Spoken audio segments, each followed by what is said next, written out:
Okay, so I'm a hot mess. I'm sweaty. I'm angry. It's twilight. Um, I'm just now sitting down from the whole day.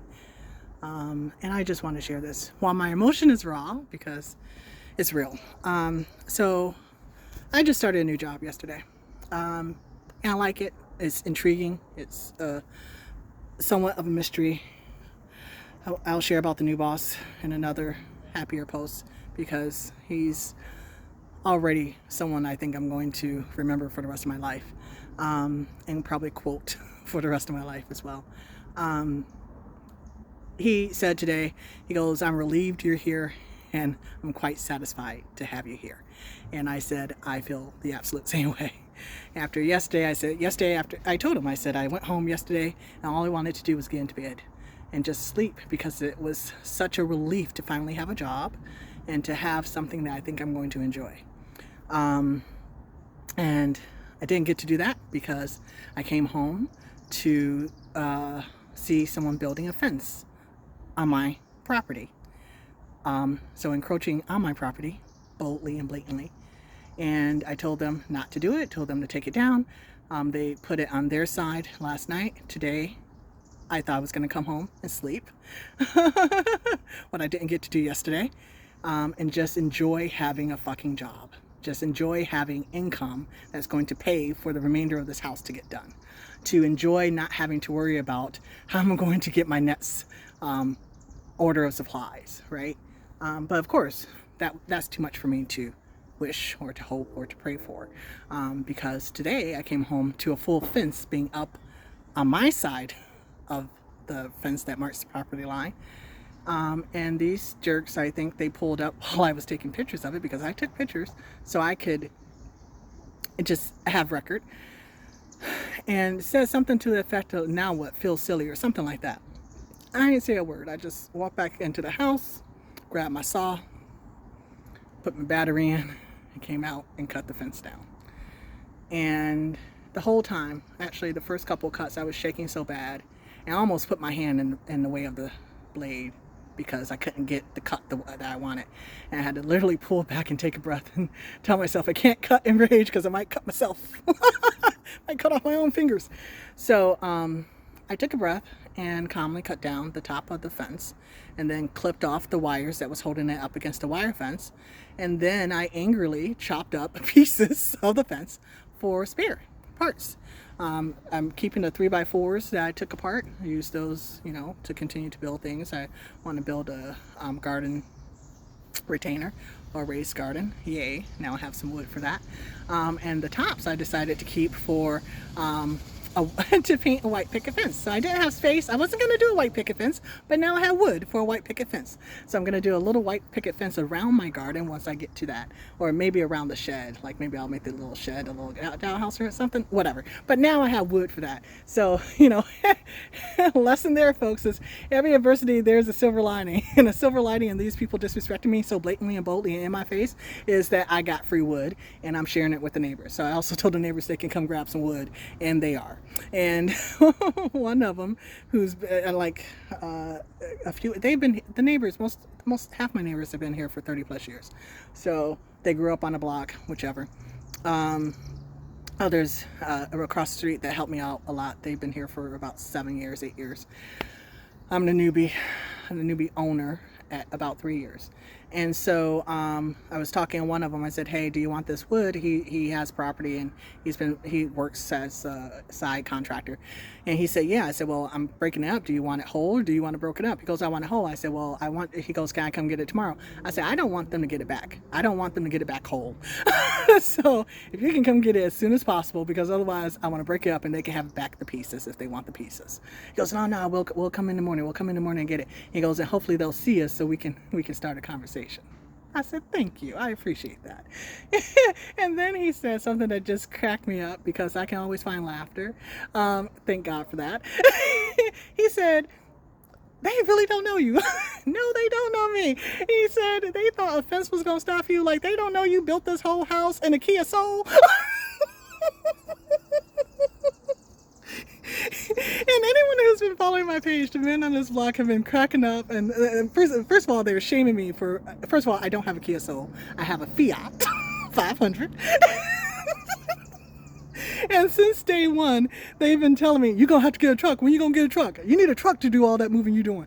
Because I've moved 10-foot boards, 4x10s in my car. I think I've moved 14 and 16-foot boards in my car, in my little Kia, in my little Fiat. So anyway, so he was like, they don't know you built a whole house in a Kia Soul. I was like, thank you for that laugh. I needed it. And no, they don't know. And they obviously didn't know that I know how to use tools. I have a whole house full of tools and know how to use them. So literally I just use my saw, my wire clippers,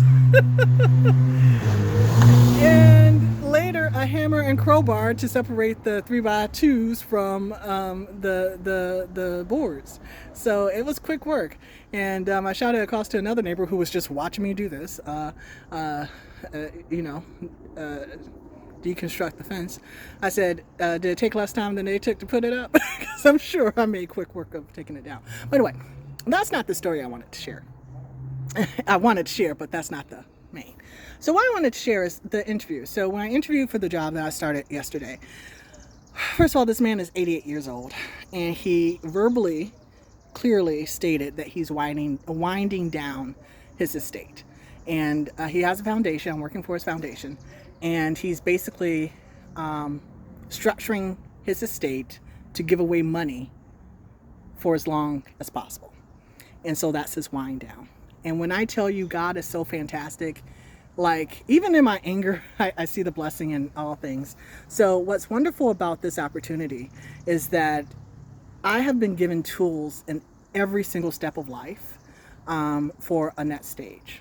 And the fact that God lined me up with someone who mentors, enjoys mentoring, and wants to mentor me, and wants to pour his knowledge into me so I can be a bridge between his generations, it blows my mind and is well received.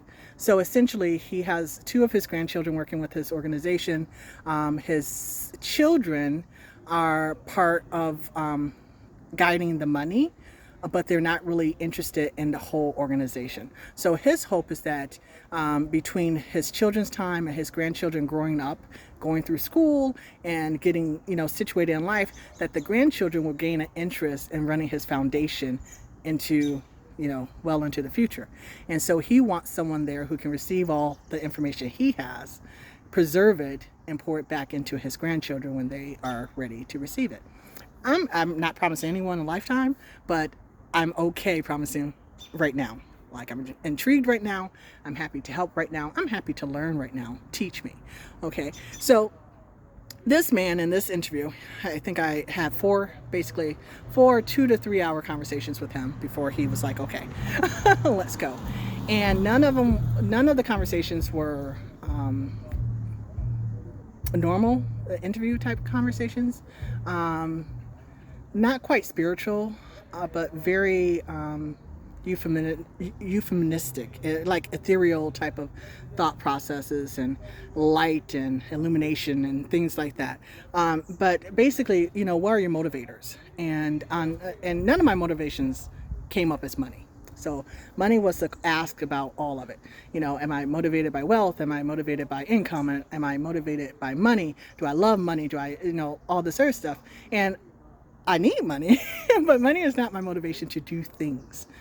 I want to be comfortable in life. And so what I want, the comfort that I want is my motivation. So I want to be able to sleep when I want to sleep. It's as simple as that. I want to be able to sit down when I want to sit down. I want to be able to go to the beach when I want to go to the beach, get up and, travel the world if I feel like traveling the world. Like that level of comfort with my life and position is what I want. And so what I know is that I need to, 1, have an income that can support me doing what I want to do when I want to do it. And so my motivation is creating a comfortable life for myself. And in that quest, I figure out, okay, what type of income or what type of savings or what type of money do I have to have in order to do the things I want to do? And that's as far as I'm willing to go with money. So you're not going to have me doing 60 hours a week to get a check if 20 hours will do. I'm good at 20, I might give you 25, but we're not pushing it if I'm good at 25. So that's where I'm at with life.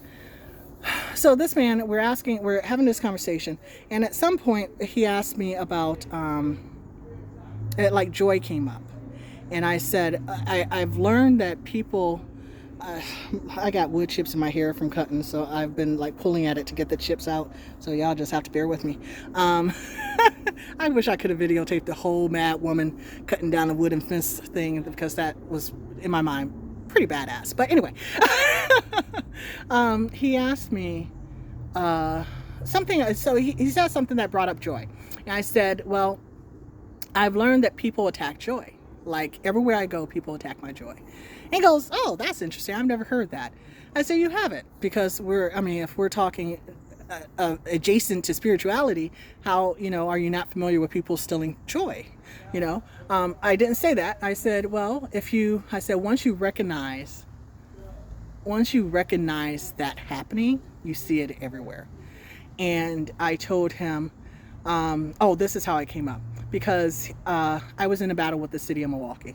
So a long story short, that's a whole nother video. But basically, the city of Milwaukee, I bought my property from the city of Milwaukee as a vacant property with the intent to renovate and flip it. But I ended up having to move into it because I ran out of money. Okay. Somehow, the city of Milwaukee, after I purchased the property from them, referred me to a vacant property department inside the city of Milwaukee, which then began charging me basically $1,066 every 6 months since I purchased the house, okay, for having a vacant property.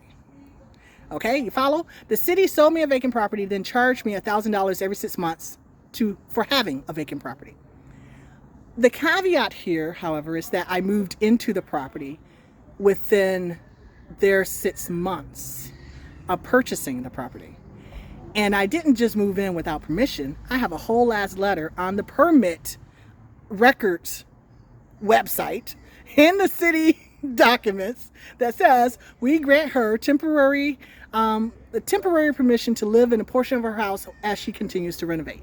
On city letterhead, in my permit history record history, right? So it's accessible by city employees, but the vacant properties department was still charging me $2,000 a year, over $2,000 a year, plus interest, people, for living on a property that I purchased from the city. So it came to a head.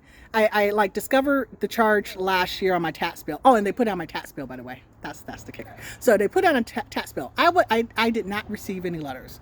I did not.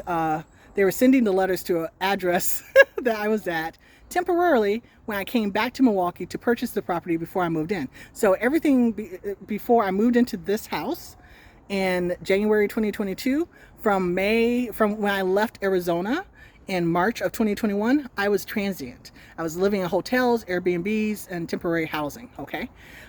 So they were sending the letters to a property, to a place that I wasn't in for quite most of the year, right? So I never received the letters. I got my tax bill last year, and I'm like, what's this $1,000 charge? And why am I getting a tax bill? Because last year, the first tax bill I got, I was supposed to be,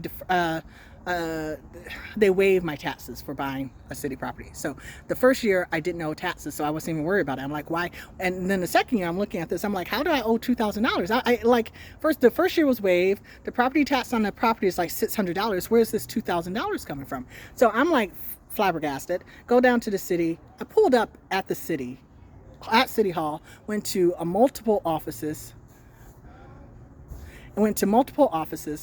and was asking them, what is this charge? Like, they broke down the charges. Most of them I understood. And I was like, well, why didn't I ever get a bill? Turns out everyone was sending everything. Even though I signed up on the city website, updated my address with the P.O. box address, everything, nothing went to my P.O. box, okay?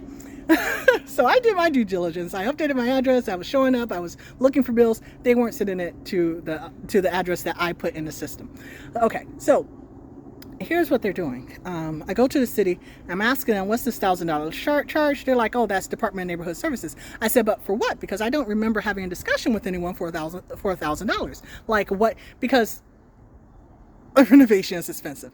So like there was $800 here, $100 here, and okay, I'm like, okay, well I know what these charges are, the 800, the 160. I'm not disputing those, but this 1,066, I don't know what that is. Like I don't recall a conversation about that. No one could tell me. This is last year spring, 2023. No one could tell me. So I said, well, I'm not paying this. If you guys, they're like, oh, just pay it. No, I'm not paying $1,000 about something I don't know and you can't tell me about. So I didn't pay it. Cut to this year in May, I get a notice saying, this time they found me. They got that right address for this. This time they're saying, oh, we're doing a tax foreclosure because you haven't paid your taxes. I'm like, well, I came to your office. I asked these questions and no one knew anything, blah, blah, Skippy. So now I'm blowing up everybody. I'm showing up at everybody's office. I'm in their face because now I'm just pissed off. I'm like, y'all literally trying to take my house because y'all fucking up. Like, to make this make sense for me. And so this time in May, June, someone actually chased down the department, and the reason a $1,000 charge was on there. But now that $1,000, $2,000 bill is $4,000. Okay, so again, my property taxes are $600, and they're telling me I owe $4,000 for the year. And I'm like, tell me how this makes sense, because none of this makes sense to me. I don't understand how you guys are charging me for living on my property and then charging me a vacant property tax. Like I can't understand it. And then you're saying that I'm violating because I don't have proper occupancy, but yet you gave me permission to occupy, and it's on letterhead. Okay, so like, you guys need to clear up this. You need to clear up this charge. I'm telling them you need to. I'm not paying this. I'm still not paying this. So what you guys need to do is take this charge off my bill, and I will pay what I agree to pay, which are the bills that I understand, the charges I understand. So I'm going back and forth. I'm visiting offices. I'm showing up every other day because I'm real estate office, vacancy office, treasurer, assessor, water bill office, because the water bill was also charging me for two dwellings when I'm a single family. Like, literally everything with the city of Milwaukee is a racket. And I told them to their face. I said, you guys are running a racket. Like, this is extortion at this point. You're basically telling me, oh, don't worry about what we're charging you. Just pay it and you get to keep your house. And I'm saying fuck you to everybody because I'm tired. Like, I'm working multiple jobs. I'm doing the work myself. I haven't had a vacation in 3 years. This is not my life. And like, I don't understand that. Just that alone is blowing my mind. Like, I haven't been outside the city of Milwaukee since 2021. Blow me fucking over. Okay, so here we are.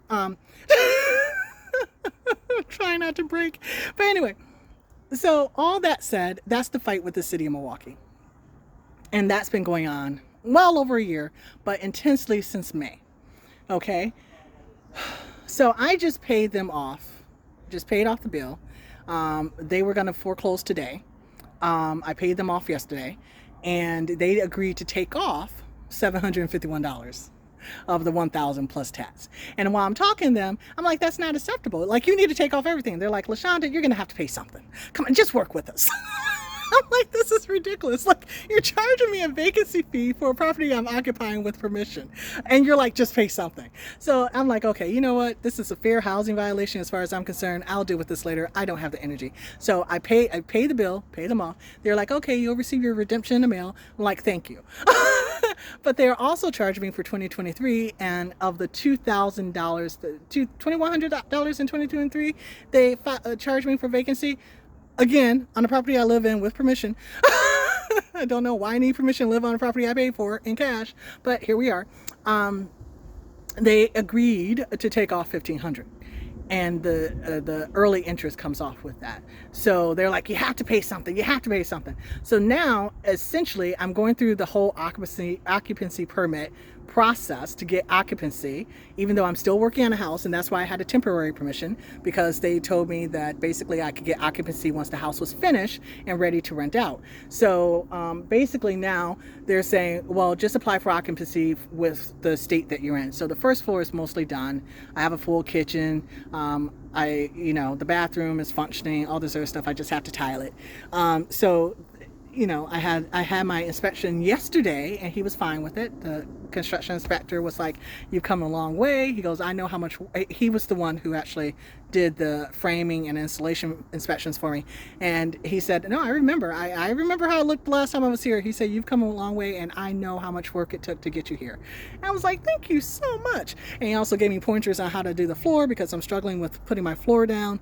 And so he, gave me guidance on that. So there's some good people in this process. But anyway, all that said, the city agreed to remove some fees, and I paid the tax bill, and I'm clear. So that was yesterday.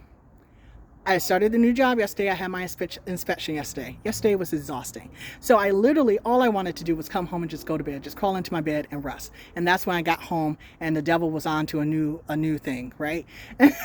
with the people putting up a fence on my property. And today I was like, okay, well, maybe today I can just go home and rest. And no, it's like what, 8 o'clock? I don't know, 9 o'clock or something like that, because it's getting dark right now. And I still haven't been able to just sit down in my fucking house because I had to take down a fence that someone decided to put up because they want to do what they want to do on my property. Wow. Still didn't get to the story. Did not want this to be so long. So the story is, in the interview last week, I was telling my new manager about the city and my frustration with the city and the fight with the city. And he's been in the contracting business since the 50s here in Milwaukee. So he said, oh, you're not going to win with the city. And he asked a point blank question. He said, the people you're dealing with, are they black or white? I said, they're both. It doesn't matter. And the institutions, it doesn't matter if you're black or white. The institutions themselves are stacked against you if you don't have money. So I said, it's black and white people that are giving me trouble. And he goes, oh, well, you need to just pay it. Now, this is a wealthy white man and his approaching 90. Okay. He's like, oh, in that case, you should just pay it. Why are you fighting? Why, don't fight the city. You're always going to lose. And I told him, and this is where that came from. I said, absolutely not. And I thought I lost the job at that point because basically his whole foundation is about pacifism, is about being a pacifist. And his idols are Gandhi and Martin Luther King, nonviolence and don't fight back.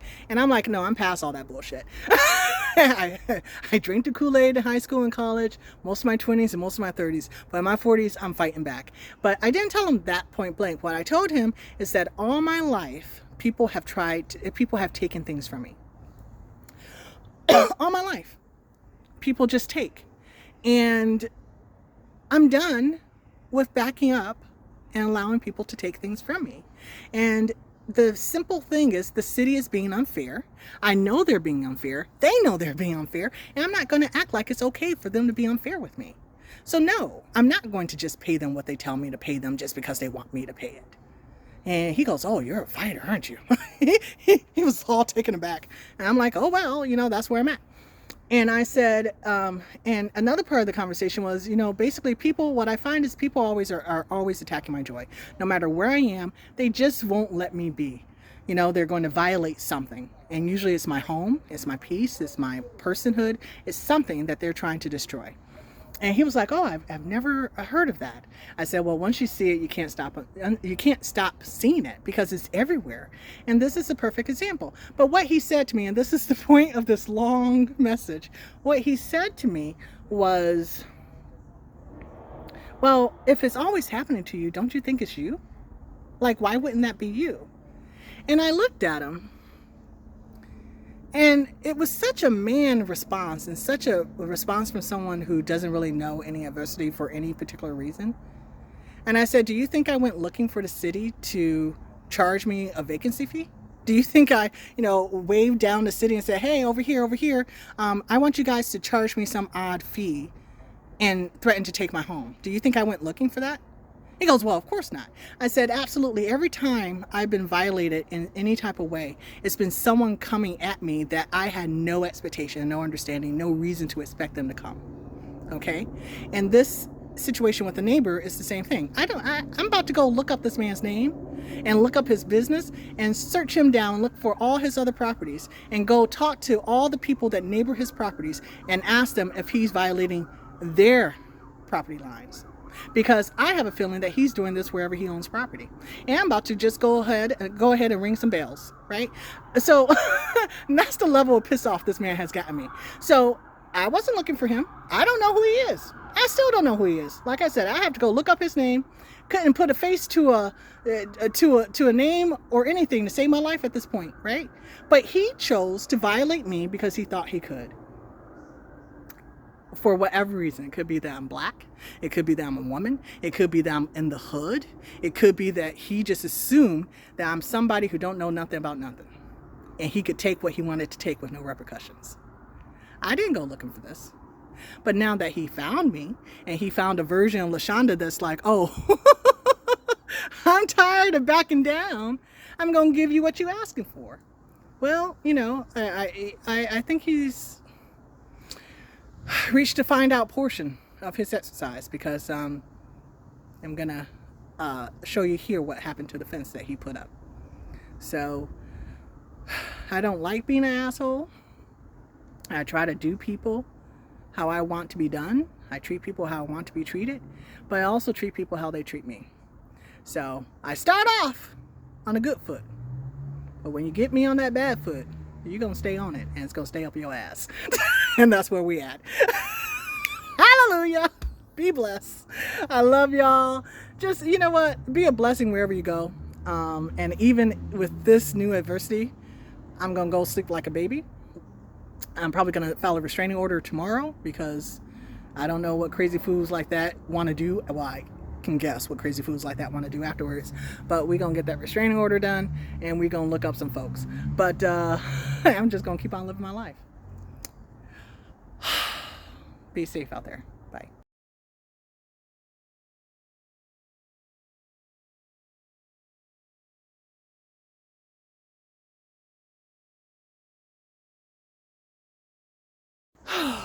Okay, so I am not a wasteful person, even in my destructive phase.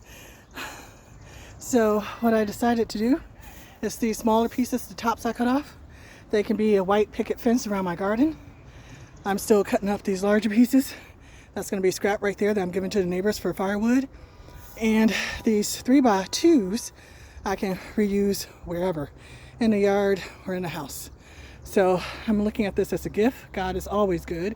If these fools come around with some violence, then I guess I have to meet that when I see it, with whatever comes next. Praise be to God for the lessons he's given me, because I swear I have some stories that this is tying into. Every single home I have lived in all of my life, people have chosen to violate me. And the rage that is unleashed on this yard today says no more. Absolutely no more. I'm shaking so bad right now. I'm so furious that peace, my peace, is always disturbed by people who don't know me, know nothing about me, and think that they can get over on me. I'm frustrated. I'm irritated. I'm done. So done. In every home I've been violated in, every home I have been violated in, I have fled to preserve myself. And I will tell you now, fleeing may save you for another day, but the devil still gives chase. I don't know this man. I don't know his name. He bought this house right there. He has a renter in it. The previous owner owned it for 5 years. I spoke with them a couple of times. They're very courteous. Had no issues with them. So that an unnamed, unfaced person feels so entitled to, one, build on my property, be offended at my no and fuck off, and build anyway. I have no words. And so I let my rage be my voice. Be blessed.